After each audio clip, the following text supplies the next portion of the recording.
আচ্ছা, sir Isaac নিউটনের কথা তো আমরা সবাই জানি। তো আজ স্যার আইজ্যাক নিউটনকে নিয়েই একটা গল্প আপনাদের সাথে শেয়ার করতে চলে এলাম। স্যার আইজ্যাক নিউটনের একটি পোষা কুকুর ছিল, তার নাম ছিল ডায়মন্ড, সেটাও আমরা সবাই জানি।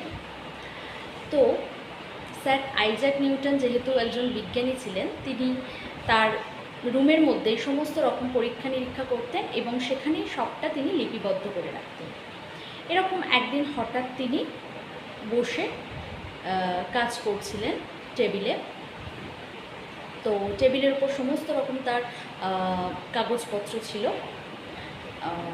তো কাজ করতে করতে হঠাৎ তার একটা কাজের কথা মনে পড়ে যায় এবং টেবিলের উপর একটা মোমবাতিও জ্বলছিল। তো তখন সেই কাজের কথাটা মনে পড়ে যাওয়ায় তিনি বাইরে বেরিয়ে যায়।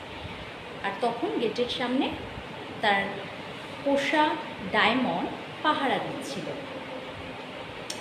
হঠাৎ করে সেই ডায়মন্ড একটি ইঁদুরকে দেখতে পেয়ে যায় এবং সেই ইঁদুরটি কী করছিল, সেই টেবিলের চারপাশটায় ঘোরাঘুরি করছিল। সেটা দেখেই ডায়মন্ড তাকে ধরার জন্য ছুটতে থাকে। ইঁদুরটাও ছুটতে থাকে, ছুটতে ছুটতে ছুটতে ছুটতে সেই ইঁদুরটা কী করে, টেবিলের উপর উঠে যায় এবং তার পিছন পিছনে ডায়মন্ডও তার উপর টেবিলের উপর উঠে যায়। উঠে উঠে ঘুরতে থাকে।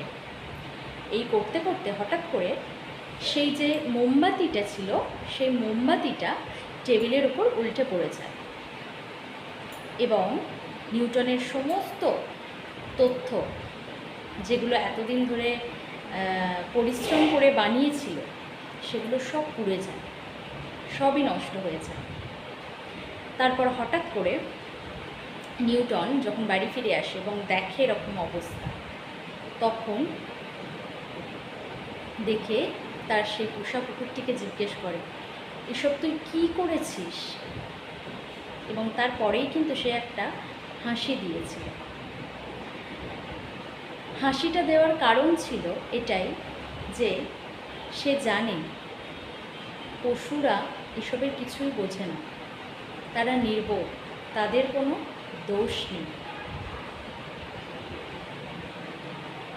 এটা থেকে আমরা কি শিক্ষা পেলাম বলুন তো? এটা থেকে আমরা এটাই শিক্ষা পেলাম যে যতই কঠিন পরিস্থিতি আসুক না কেন, কখনোই সহনশীলতা ত্যাগ করা উচিত না, যেটা স্যার আইজ্যাক নিউটন করেছিলেন।